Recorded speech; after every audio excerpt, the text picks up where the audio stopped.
সীমান্তে প্রচারে বাস্তবের মুখোমুখি দেবরাজ। কৃষি সংকট থেকে যোগাযোগ দুর্ভোগে ক্ষোভ। বাংলাদেশ সীমান্তবর্তী জলপাইগুড়ি বিধানসভা গ্রামীণ এলাকায় নির্বাচনী প্রচারে নেমে মানুষের নিত্যদিনের সমস্যার সরাসরি মুখোমুখি হলেন বামফ্রন্ট ও আইএসএফ সমর্থিত সিপিআইএম প্রার্থী দেবরাজ বর্মন। সিংপাড়া, ভজুরিপাড়া, দেওয়ানিয়াপাড়া, বেরুবাড়ি ও মানিকগঞ্জ সহ একাধিক এলাকায় ঘুরে কৃষক, শ্রমিক ও সাধারণ মানুষের সঙ্গে কথা বলেন তিনি। কৃষকদের অভিযোগ, ফসলের ন্যায্য দাম নেই, সারের দাম বাড়ছে লাগাতার। চা শ্রমিকদের দাবি, অনিশ্চিত কাজ ও কম মজুরির সংসার চালানো কঠিন হয়ে পড়েছে। পাশাপাশি সীমান্ত এলাকায় চাষের জমিতে যাতায়াতে সময়সীমা, নিরাপত্তাহীনতা ও প্রশাসনিক জটিলতার অভিযোগও উঠে আসে। দক্ষিণ বেরুবাড়ি এলাকায় ভাঙাচোরা রাস্তা ও দুর্বল যোগাযোগ ব্যবস্থার কারণে চিকিৎসা ও শিক্ষার ক্ষেত্রেও ভোগান্তির ছবির সামনে আসে। এ প্রেক্ষিতে কৃষি, কর্মসংস্থান, স্বাস্থ্য, পরিকাঠামো উন্নয়নের প্রতিশ্রুতি তুলে ধরেন দেবরাজ। মা, কাকিমা সকলে আছেন, দিদিরা আছেন, বোনেরাও আছেন, সবাইকে প্রণাম, ভালোবাসা দিয়ে আমি দুটো কথা বলবো আপনাদের জন্য।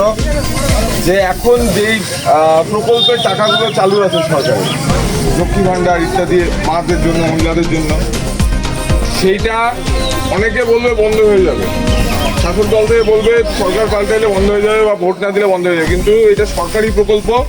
এই টাকা যেই সরকারই আসুক কোনোদিনও বন্ধ হবে না। আমরা যদি আসি, এই যে টাকার পরিমাণটা একটা সম্মানজনক জায়গায় নিয়ে যাব। কইছে ভান্ডার, ভান্ডার কতখানি হয়? ভান্ডার তো বড় হয় না, আর দিছে এইটুকু 1,500 টাকা না 1,000 টাকা, 1,500, হ্যাঁ 2,000, আমরা 1,500।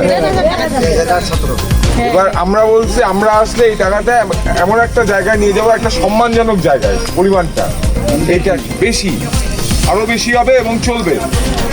আর হচ্ছে যেখানে যেখানে আমাদের বিধায়করা জিতবে, ধরেন জলপাইগুড়িতে আমরা জিতলাম, তাহলে মেয়েদের যে পড়াশোনা, মেয়েদের যে সুরক্ষা, মেয়েদের স্বাস্থ্য মানে চিকিৎসা, হ্যাঁ ডাক্তার থাকতে দেখানো, হাসপাতাল, এগুলার জন্য, আর হচ্ছে মেয়েদের কাজ, কর্মসংস্থান, চাকরি, এইটার জন্য হচ্ছে ধরেন যদি বিধায়ক তহবিলে 1 লক্ষ টাকা আসে বা 1 কোটি টাকা আসে, কথার কথা 1 কোটি টাকা আসলে 30 লক্ষ টাকাই এই মেয়েদের জন্য খরচা করা হবে। আমরা যেখানে যেখানে এইটুকুই আপনাদের জন্য বলা। আর বাংলাটাকে বাঁচাইতে হবে, বাংলার মা বোনদের সহযোগিতা সবার আগে দরকার, এইটুকুই আপনাদের কাছে বলা। আর সবার কাছে আশীর্বাদ চাইছি।